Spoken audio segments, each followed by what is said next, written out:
അപ്പൊ ഇതിനിടയ്ക്ക് international makeup artist ആവാൻ തീരുമാനിച്ചത്? അങ്ങനെയല്ല, ഞാൻ ശരിക്കും എൻ്റെ ആദ്യത്തെ ഹസ്ബൻഡ് പോയ അപ്പം മുതൽ ഞാൻ സ്വന്തം തൊഴിലെന്ന് പറയുന്നത് ബ്യൂട്ടി പാർലർ ആയിരുന്നു. അങ്ങനെയാണ് മക്കളെയൊക്കെ വളർത്തിയത്. തിരുവനന്തപുരത്ത് 1-2 സ്ഥാപനം ഉണ്ടായിരുന്നു അല്ലേ? ഇപ്പോഴും ഉണ്ട്. പിന്നെ ഞാൻ ഇപ്പോ അതിന് ശേഷം ഒരു 5 വർഷം എൻ്റെ മകളുടെ പല പല പ്രശ്നങ്ങളുടെ പുറകിലായിരുന്നു.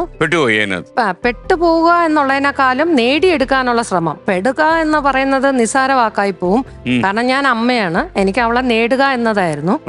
പിന്നെ ഒരു 5 വർഷം കഴിഞ്ഞപ്പോൾ 5 വർഷത്തിനിടയ്ക്ക് പല പ്രാവശ്യവും സൂയിസൈഡ് അറ്റംപ്റ്റിന്റെ പല പല രീതികൾ നോക്കി ഞാൻ അങ്ങനെയുള്ള പ്രശ്നം ഉണ്ടായിരുന്നു. ഭയങ്കര ഡിപ്രഷനിൽ പോയി. 1 മാസം ഞാൻ ഒരു പോള കണ്ണടയ്ക്കാൻ പറ്റാണ്ട് ഞാൻ കഷ്ടപ്പെട്ടു. അത് കഴിഞ്ഞ് ഒരു 5 വർഷം കഴിഞ്ഞപ്പോൾ ശരിക്കും പറഞ്ഞാൽ ഞാൻ ഓർമ്മക്കുറവ് വന്നു തുടങ്ങി. എനിക്ക് പെട്ടെന്ന് ആരെങ്കിലും എന്തെങ്കിലും ഒരു കാര്യം ചോദിച്ചാൽ വിഷ്വലൈസിങ് പറ്റുന്നുണ്ട്, പക്ഷെ പേര് കിട്ടുന്നില്ല. അപ്പോൾ അതൊരു വല്ലാത്ത സ്റ്റേജ് ആയപ്പോൾ ഞാൻ സൈക്കാട്രിസ്റ്റിനെയും കണ്ടിരുന്നു. അപ്പോൾ അവർ പറഞ്ഞത് എന്താണെന്ന് വെച്ചാൽ ഈ ഒരു ഭയങ്കരമായ വേദന കാരണം ലോകം മുഴുവൻ നമ്മളിങ്ങനെ ഒറ്റപ്പെടുത്തുമ്പോൾ എന്ത് ചെയ്യണമെന്നറിയില്ല. ആരോട് പറഞ്ഞ് എൻ്റെ ഒരു അവസ്ഥ പറയണമെന്ന് പറ്റാത്ത ഒരു അവസ്ഥ ആയതുകൊണ്ടാണ്.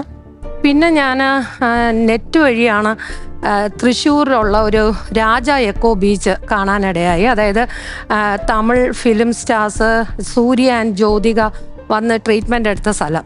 അങ്ങനെ പിന്നെ അവിടെ വിളിച്ച് എൻ്റെ ഹസ്ബൻഡ് എന്നെ ചോദിച്ചു. എൻ്റെ ഹസ്ബൻഡ് സമ്പത്താണ്, ആള് ചെന്നൈക്കാരനാണ്, തമിഴാണ്. അപ്പോൾ അദ്ദേഹമാണ് അവിടെ വിളിച്ച് ചോദിക്കുകയും അവിടെ പിന്നെ ഞാൻ 1 മാസം ട്രീറ്റ്മെൻറ്റിൽ ഇരുന്നു. അതായത് അക്യുപഞ്ചർ മുതൽ എല്ലാ കാര്യങ്ങളും ചെയ്തു. അങ്ങനെ ഞാൻ എൻ്റെ ജീവിതത്തിലേക്ക് തിരിച്ചു വന്നു. എനിക്ക് ചോദിക്കാനുള്ള ഒരു കാര്യം, ഈ മകളെ നേടിയെടുക്കാൻ വേണ്ടി കുറെ പോരാട്ടം നടത്തിയല്ലോ. പക്ഷേ മകൾ നിയമത്തിന് മുമ്പിൽ തെറ്റുകാരിയാണ്. കാര്യം IS പോലെ ഒരു ഭീകര സംഘടനയിൽ പെട്ടു, എന്ത് കാരണത്താലായാലും അതിൽ ചേരുമ്പം ഇന്ത്യയോട് യുദ്ധം ചെയ്യാൻ ചേർന്നൊരു ശത്രു രാജ്യത്തിൽ ചേർന്ന പോലെ തന്നെയാണ് IS അതിനോട് ചേർന്നു എന്ന് പറയുമ്പോൾ. അതായത് എനിക്ക് തോന്നുന്നത് ഈ നിമിഷയും, അതായത് മകളായ നിമിഷയും മറ്റുള്ളവരും കീഴടങ്ങിയതിനു ശേഷം എപ്പോഴെങ്കിലും അവരെ കുറിച്ച് എന്തെങ്കിലും വാർത്തയുണ്ടോ? ഇല്ല, ഒരു വാർത്തയും കിട്ടിയിട്ടില്ല. പിന്നെ പല സോഴ്സസ് ജയിലിലാണോ അല്ല അവിടെ നിന്നൊക്കെ അവര് താലിബാൻ വന്നതിന് ശേഷം അവരവിടെ നിന്ന് റിലീസായിട്ടുണ്ട്. പിന്നെ ഒരു 2 വർഷം മുന്നേ എനിക്ക് ഒരു ജേർണലിസ്റ്റ് പറഞ്ഞ പ്രകാരം അവര് അവിടെ എവിടെയോ ഒരിടത്ത് സേഫ് ആണെന്ന് പറയുന്നു. എൻ്റെ മകള് ഒരു കൊലപാതകി ആയാലും ഇതുമാതിരി ഒരു പ്രശ്നത്തിൽ പെട്ടാലും ഒരു അമ്മ എന്നുള്ള നിലയിൽ എപ്പോഴും അവൾക്ക് ഒരു നേരമെങ്കിലും വയറ് നിറയെ ഭക്ഷണം കിട്ടണം, അവളുടെ ജീവിതം അനുഗ്രഹം ആകണം എന്ന് തന്നെയാണ് ഞാനെന്ന അമ്മ പ്രാർത്ഥിക്കുന്നത്. ഈ നിമിഷയ്ക്ക് ഒരു കുട്ടിയുണ്ടല്ലേ? ഒരു കുട്ടിയുണ്ട്. ഓക്കെ. അവര് എനിക്കൊന്ന് ഇസ്ലാമിക് മതത്തിലേക്ക് ചേർന്നതിന് ശേഷമല്ലേ അവർ ഉടമ്പെട്ട് പോയത് അല്ലേ? അതെ.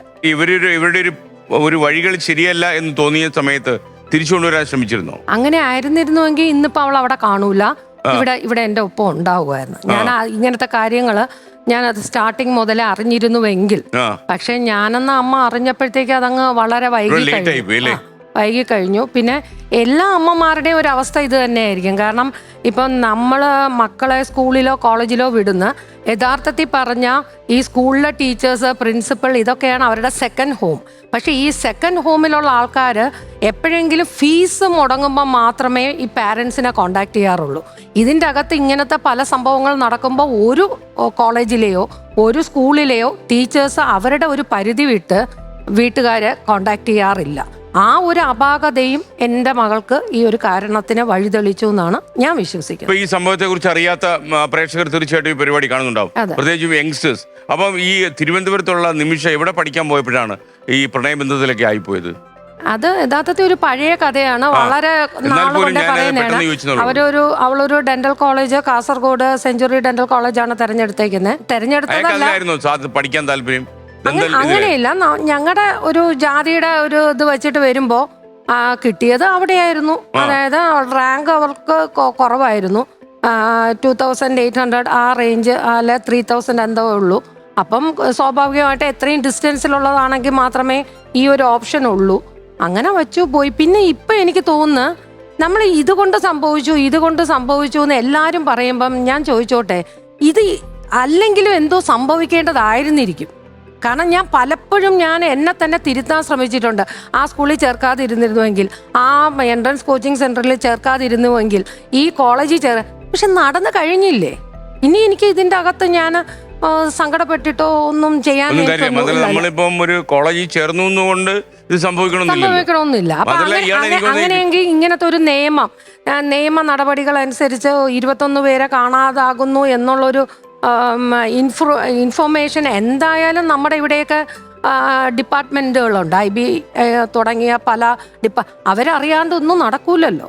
അപ്പം നമ്മുടെ ഇവിടുത്തെ സിസ്റ്റം അല്ലെങ്കിൽ നമ്മുടെ ഇവിടുത്തെ ഈ പറയുന്ന ഡിപ്പാർട്ട്മെന്റ്സ് ഇതൊന്നും അറിയാണ്ടായിരിക്കൂലല്ലോ ഇരിക്കുന്നത്. അപ്പൊ ഇതെല്ലാം അവർക്ക്. താങ്കൾക്ക് ഒരു അമ്മ എന്നുള്ള നിലയിൽ ഈ അവസ്ഥയിലൊന്നും ഒരു പിടുത്തവും കിട്ടിയില്ലായിരുന്നു അല്ലേ? ഇല്ല, ഒരു കത്തോ ഒരു മെസ്സേജോ അങ്ങനെ ഒരു സംഭവം ഇല്ലാത്ത വളരെ ഇത്രയും രഹസ്യമായിട്ട് എങ്ങനെയാണ് അവർക്ക് സൂക്ഷിക്കാൻ? ആ കോളേജിലെ ആൾക്കാർക്കും അതിന്റെ അകത്ത് സപ്പോർട്ട് ഉണ്ടായിരുന്നു. അവളുടെ റൂംമേറ്റ് ആയ 2 കുട്ടികളും ഇതിന്റെ സപ്പോർട്ട് ചെയ്തിട്ടുണ്ടോ? അതെനിക്ക് തെളിവില്ലാതെ പറയാൻ പറ്റൂല. പക്ഷേ കൂടെ ഹോസ്റ്റലിൽ നിന്ന 2 കുട്ടികൾക്ക് ഇതുമായിട്ടൊരു ഇൻവോൾവ്മെന്റ് ഉണ്ട്, ബന്ധമുണ്ട്. അപ്പം പിന്നെ ഇനി ഞാൻ അതൊക്കെ പറഞ്ഞ് വീണ്ടും ഒരു വിവാദ നായികയായി ഇങ്ങനെ പറഞ്ഞിട്ട് കാര്യമില്ല. പക്ഷേ എനിക്കൊരൊറ്റ കാര്യമേ പറയാനുള്ളൂ.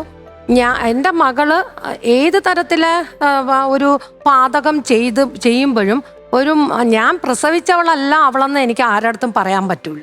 കാരണം ഞാൻ പറയുന്നത് ഇപ്പൊ നമ്മളിപ്പോ ഈ പരിപാടി കണ്ടുകൊണ്ടിരിക്കുന്ന അമ്മമാരൊക്കെ കാണും. താങ്കൾ പറഞ്ഞ പോലെ ഈ പരീക്ഷാ ഫീസ് കൊടുക്കാൻ വേണ്ടി സ്കൂളിൽ കോളേജിൽ പോവാ അങ്ങനെയൊക്കെ പറയുന്ന അമ്മമാർ. അപ്പൊ അവര് വഴിക്കണ്ണുമായിട്ട് കാത്തിരിക്കുന്നുണ്ടെങ്കിൽ പോലും അവര് പ്രിക്കോഷൻ ഇല്ല. അപ്പൊ സ്വന്തം മക്കളൊക്കെ എങ്ങനെയാണ് പഠിക്കാൻ പോകുന്നത്, അവർ ഏതെങ്കിലും ഇത്തരം സംഘടനകളുമായിട്ട് ബന്ധപ്പെടുന്നുണ്ടോ അല്ലെങ്കിൽ വേണ്ടാത്ത ആളുകളുമായി സൗഹൃദം സ്ഥാപിക്കുന്നുണ്ടോ? അപ്പൊ അവർക്കൊരു പ്രിക്കോഷൻ ഉള്ളതിനെയാണ് താങ്കളുടെ അനുഭവങ്ങൾ ചോദിക്കുന്നത്. അല്ലാതെ താങ്കളുടെ ഇപ്പോൾ താങ്കൾക്കുണ്ടായ ജീവിതത്തിലെ ഏറ്റവും വലിയ ദുരിതമൊക്കെ തന്നെ വീണ്ടും കുത്തി വളർത്തി എടുത്ത് ദുരിതം ഉണ്ടാക്കുക എന്നുള്ള അല്ല ഞാൻ ഉദ്ദേശിക്കുന്നത്. അതുകൊണ്ട് ദുരിതമൊന്നും അതിനെ പറയുന്നില്ല. കാരണം ഇത് എന്റെ ലൈഫിന്റെ ഒരു താങ്കൾ എനിക്കൊന്ന് ഏറ്റവും നന്നായിട്ട് സഫർ ചെയ്താണ് ഈ കാര്യത്തിൽ. കാര്യം ഒരുപാട് പേര് താങ്കളെ ഒറ്റപ്പെടുത്തി താങ്കളെ തന്നെ സംശയിച്ചു. താങ്കളും അവരുടെ സ്തുതി പാടുന്നവരാണെന്നവരെയൊക്കെ പറഞ്ഞു.